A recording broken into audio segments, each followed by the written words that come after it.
Hi everyone, Mark here. Welcome back to Simple English Daily. I'm very happy to join you again in this quiet space, where we learn English while exploring the deepest corners of the human mind. Today, I want to start this episode with a scenario. One that I bet every single one of us, whether you're a student, an office worker, or a successful CEO, has experienced at least once. I want you to close your eyes. Imagine it's 3 a.m. Outside your window, the world is completely silent.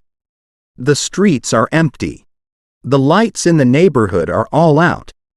You're lying in bed. The blankets are warm, the mattress is soft, and the room temperature is perfect. Your body is exhausted after a long day. Your eyes are burning. All you want to do is drift off to sleep. But you can't. Your eyes are wide open, staring at the dark ceiling. Why? It's not because of any outside noise. It's because there is a radio station broadcasting right inside your head. And the worst part is, the volume knob is broken. You can't turn it down. What is this radio station saying? Channel 1 is replaying a movie of the past. Why did I say that to my boss yesterday? I sounded so foolish. Everyone must be laughing at me. Oh, I should have just kept my mouth shut. Channel 2 is playing a horror movie about the future. The company is cutting staff next month. What if I get laid off? How will I pay the rent? What if I can't find a new job? What if I get sick? You toss and turn. You flip to the left. Then to the right. You glance at the clock, 3:15 a.m. You desperately plead with your brain. Please. Just stop. Let me sleep. But the harder you try to stop, the faster your brain spins. Thoughts pile up and overlap like a storm. Does this sound familiar? If the answer is yes, then welcome to the club.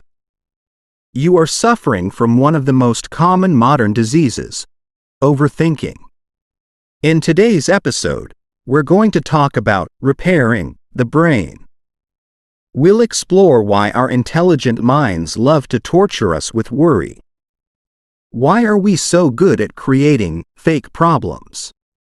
And most importantly, I'll give you the key to turn off that noisy radio so you can find your peace again. Let's begin the journey of freeing your mind right now.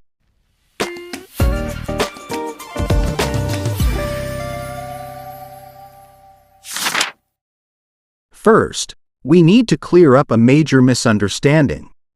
Many people tell me, "But Mark, I'm not just thinking randomly. I'm a careful person. I'm just thinking to solve my problems." Here is the trap. The line between problem solving and overthinking is very thin. How do we tell them apart? Let me use a metaphor of a storm to help you visualize it. Scenario A, problem solving. You look out the window and see dark clouds rolling in. Lightning starts to flash. Your brain goes, "Oh, it's going to rain hard. If I don't close the windows, the water will get inside. If I go out now, I'll get soaked." Your action, you stand up. You close the windows. You put an umbrella in your bag. The result, you feel at peace. The thoughts about the rain end there. This is a healthy process. Observe. Analyze. Act. Conclude. Scenario B, overthinking. You also see the dark clouds. But your brain starts going, "It's going to rain. What if the roof leaks? I meant to fix it last year but forgot. I'm so lazy and useless. What if the water ruins my expensive rug? Why does it always rain when I need to go out? Does the universe hate me? What if this storm lasts all week? What if a tree falls on the house? Your action. You are standing still. Your heart is racing. You are sweating with anxiety. But you don't close the windows. You don't grab an umbrella. You just stand there and let the thoughts drown you. This is a toxic process. Observe. Analyze. Worry. More analysis. More worry. Inaction. In psychology, we have a technical term for this state, rumination. This is a fascinating word. It actually comes from animal biology, describing how a cow eats. A cow bites the grass and swallows it. Later, when it's resting, it belches that grass back up into its mouth to chew it again. This process is called ruminating. Overthinkers do the exact same thing with their thoughts. We pull out a painful memory from the past or a fear about the future. We chew it. We analyze it. We swallow it down. Then, 5 minutes later, while we're washing dishes or driving, we belch that thought back up and chew it all over again. Why did she look at me like that? Why did I fail? What if? If only. We ask questions that have no answers. That's why I call this state the hamster wheel. Have you ever watched a hamster in a cage? It gets on the wheel and runs like crazy. Its legs are moving at full speed. It's sweating and out of breath. It feels like it's working very hard. But after 3 hours of running, where is the hamster? It is in exactly the same spot. It hasn't gone anywhere. Overthinking is the same. It consumes a massive amount of energy, leaving you mentally exhausted, but it doesn't move you forward even a single step. It kills your sleep. It kills your joy in the present moment.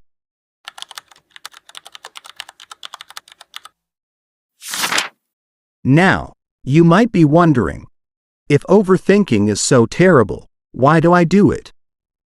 Why does my brain, arguably the most sophisticated machine in the universe, destroy its own master? Don't be too hard on yourself. Actually, your brain isn't broken. It's doing exactly what it was designed to do. The only problem is, the design is outdated. To understand this, we need a time machine. Let's travel back 100,000 years to meet one of our ancestors. Let's call him Bob, the caveman. Bob lives in a primordial jungle. His world is extremely dangerous. Everything is trying to kill him: venomous snakes in the grass, predators hiding in the bushes, or hostile tribes across the hill. One day, while Bob is picking berries, he hears a strange noise in the bushes: rustle, rustle. At this moment, Bob has 2 ways of thinking. Option 1, the optimist. Bob thinks, oh, it's probably just a cute rabbit. Or maybe the wind. Life is beautiful. I'll just keep picking berries. The result: if Bob is wrong, a tiger leaps out. Boom! Bob gets eaten. Bob dies. He doesn't have children. The optimist gene is wiped out. Option 2, the overthinker. Bob thinks, what was that? Is it a tiger? A snake? Is an enemy scouting me? I must be careful. I need to observe. I need to grab my weapon. I need an escape route. What if it's the worst case scenario? The result: if Bob is wrong and it's just a rabbit, he loses a bit of time and feels a little anxious. But if Bob is right and it is a tiger, that anxiety saves his life. Bob survives. Bob has children.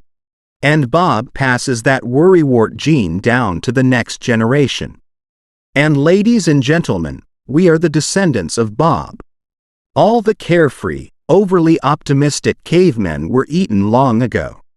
Only the ones who were anxious, who overanalyzed, and who were always on guard survived long enough to give birth to us. Scientists call this mechanism the negativity bias. Your brain was not designed to make you happy. Please remember that. Your brain was designed for one single purpose: to keep you alive. To keep you safe, the brain acts like a smoke detector. A good smoke detector is extremely sensitive. It's better that it goes off loudly when you just burnt a piece of toast than for it to remain silent when the whole house is actually on fire. That is why you receive 10 compliments and 1 criticism. By nightfall, you've forgotten the 10 compliments, but you stay awake all night agonizing over that 1 criticism. You send a text to someone you like, and they don't reply for 30 minutes. Your brain immediately paints the worst-case scenario: she's bored of me, or he's with someone else. Your brain is trying to protect you. It thinks that criticism is a tiger. It thinks that silence is a threat to your survival in the tribe. It is trying to prepare for the worst-case scenario so you don't get hurt. So, next time you find yourself overthinking, don't hate yourself. Don't tell yourself you're weak. Understand that it's just an ancient survival instinct working overtime.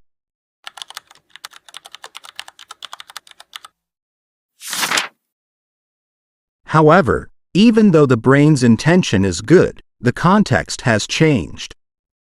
We no longer live in the jungle. There are no tigers lurking in your air-conditioned office. Your boss's email cannot eat you. But the primitive brain still holds onto its old habits. And when this risk-scanning habit is applied to complex modern life, it leads to a new condition: analysis paralysis. Paralysis means you cannot move. You are frozen. Analysis paralysis is a state where you think so much and weigh so much information that you become incapable of making a decision. You are so afraid of choosing the wrong thing that you choose to do nothing at all. Let's take a very common example: choosing a movie on Netflix. You turn on the TV. There are thousands of movies. Action, romance, animation, horror. You start the analysis process. You scroll through the list. You watch a trailer. This actor's performance looks a bit stiff. You check the IMDb score for another.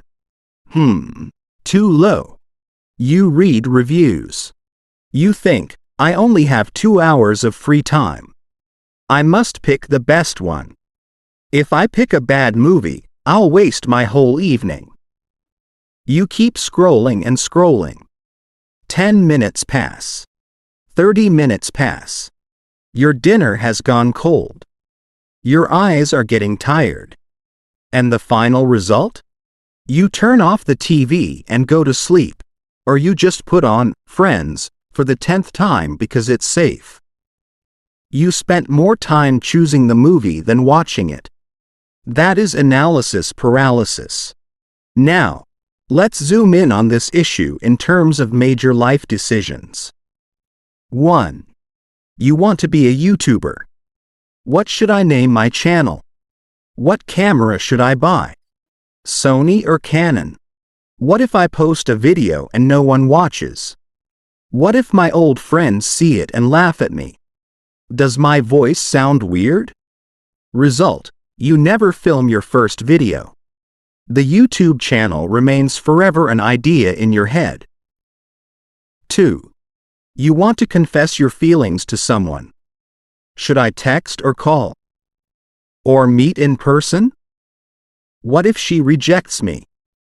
What if I stutter? What if he already has a partner? Result: you never say a word. And you watch them walk away with someone else. The root cause of this paralysis is perfectionism. We are obsessed with making the rightest, most perfect decision. We are terrified of making mistakes. We think life is a multiple-choice test with only one correct answer. But life isn't math. Life is much messier. There is a paradoxical truth. Often, making a bad decision is better than making no decision at all. Why? Because when you make a decision, even a wrong one, you act. You get feedback from reality. You learn a lesson. You move forward. You have data to correct your course. But when you are stuck in analysis paralysis, you stand still. You are the hamster running on a wheel that goes nowhere.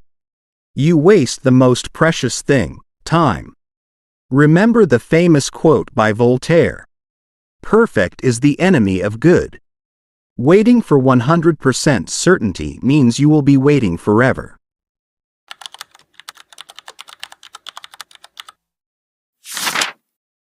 When you are caught in a whirlpool of overthinking, you are trapped in emotional chaos. At this moment, we need something cold and sharp to cut through the mess. That thing is logic. I want to introduce a famous technique used in cognitive behavioral therapy called fact-checking your thoughts. Imagine your brain is a courtroom. In this courtroom, there is a very aggressive character, the prosecutor. This is the negative voice in your head. He stands up, points at you, and screams accusations. Your Honor, the defendant is a failure. Everyone is laughing at him. He will never succeed. His life is a waste. Usually, we make the mistake of believing these accusations immediately. We hang our heads and say, "Yes, you're right. I'm terrible." But today, I want you to change roles. I want you to become the defense attorney. A defense attorney is calm, rational, and only cares about one thing: evidence. When that voice says, "She hates me," I want you to slam the table and shout, "Objection!" Then, calmly ask, "Where is the evidence?" Let's practice with a specific example. The situation: you texted your best friend, Sarah. 6 hours have passed, and she hasn't replied. The overthinking prosecutor says, "See? 6 hours. She read it and didn't reply. She definitely hates you. What did I do wrong? Oh, it must be that joke I made yesterday. I'm so awkward. This friendship is over." The defense attorney, your rational self, says, "Wait. Objection. Let's look at the evidence. Question 1. Is there any concrete evidence that she hates me? Did she say, 'I hate you'?" The answer is no. Question 2. Was our last meeting positive? The answer is yes, we laughed a lot. The ultimate question: is there a more logical explanation for her not texting back? Maybe she's in a meeting. Maybe she's driving. Her phone could be dead. She might have fallen asleep. Or maybe she opened the text, meant to reply, but then her baby started crying and she simply forgot. You see, when you force your brain to look for facts and evidence, the negative emotions weaken. You will realize an important truth: thoughts are not facts. Thoughts are just suggestions. You have the right to reject them. But sometimes, logic isn't enough to beat persistent anxiety. The more you tell yourself, "Stop worrying," the more you worry. In psychology, this is called the pink elephant effect. If I tell you, right now, do not think about a pink elephant. Whatever you do, don't think about its pink trunk. What are you thinking about? Exactly, the pink elephant. That's how the brain works. The more you suppress a thought, the stronger it bounces back. So, instead of banning it, schedule your worry. Tell your brain firmly, "All right, brain. I know you're worried about money. I respect that. But it's 10 a.m. and I'm working. I don't have time for you right now. I will give you 15 minutes at 5 p.m. today. At that time, we can worry as much as we want. And keep your promise. At exactly 5 p.m., sit down at your desk. No phone, no TV. Set a timer for 15 minutes. In those 15 minutes, allow yourself to worry wildly. Write down the worst-case scenarios. Cry. Be afraid. But, as soon as the alarm goes, ring, ring, stop. Stand up. Leave that chair. Go cook dinner or take a shower. The worry session is over. The magic part? Often, by 5 p.m., you'll realize you aren't even interested in worrying anymore. The emotion has passed. You have reclaimed control.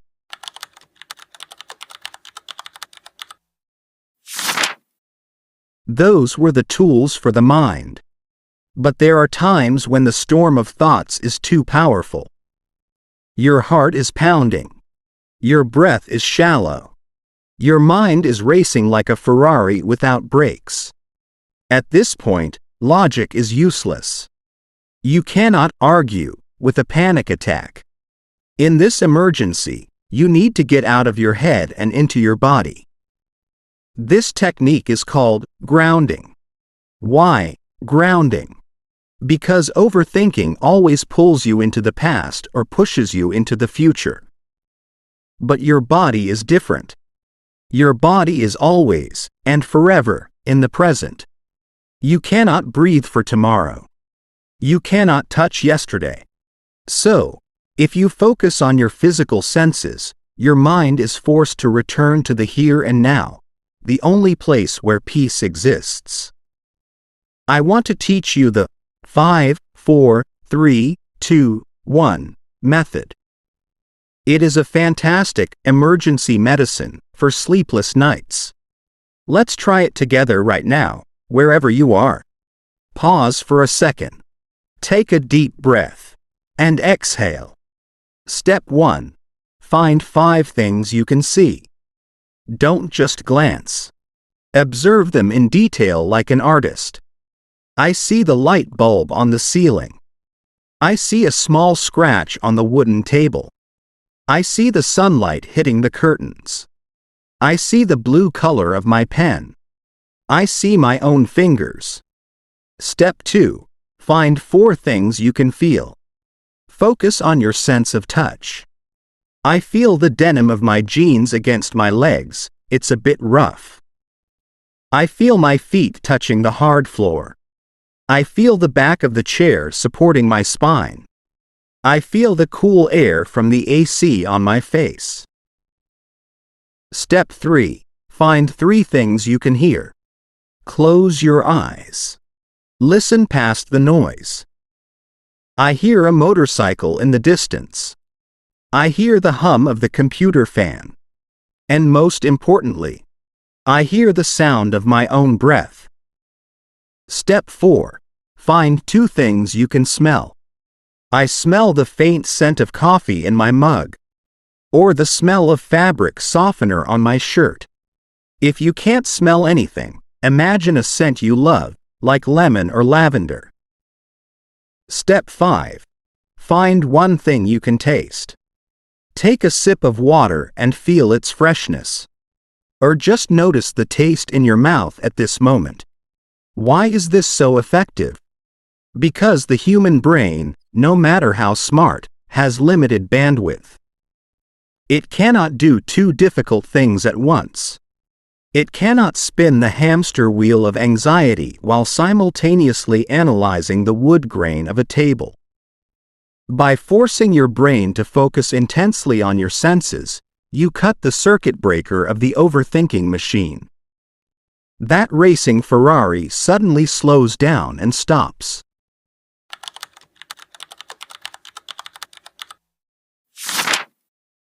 We have come a long way together today.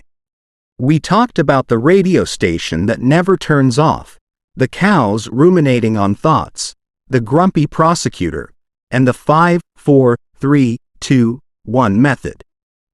But before we part ways, if you forget all the techniques I mentioned, I only ask you to remember this one image. An image that will change how you see yourself forever. Imagine the sky. Look up at the sky. Some days, the sky is clear, blue, and bright with golden sunshine. But other days, the sky is filled with dark clouds. The wind howls. Lightning flashes. A violent storm rages. Those dark clouds, that storm, they are your thoughts and emotions. They can be very scary.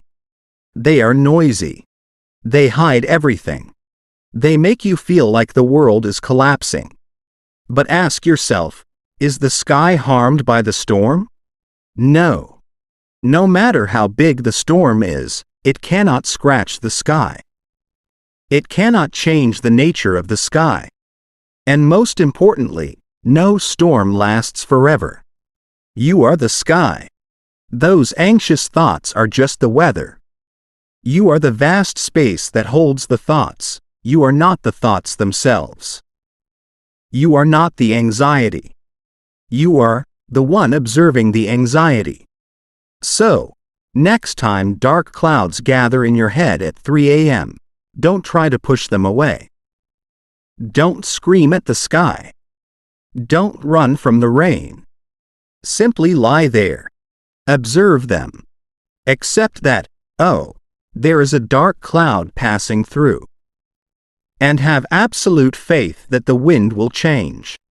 The clouds will vanish. And the sun, representing your brilliant, peaceful essence, will always be there, waiting to shine again. You are safe. You are enough. And you are much stronger than your thoughts. Thank you so much for taking your valuable time to listen to this entire podcast episode today. I hope that tonight, you will have a better, more peaceful sleep.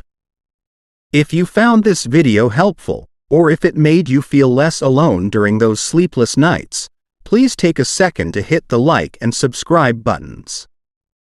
It's the best way to support Simple English Daily and help these healing messages reach more people.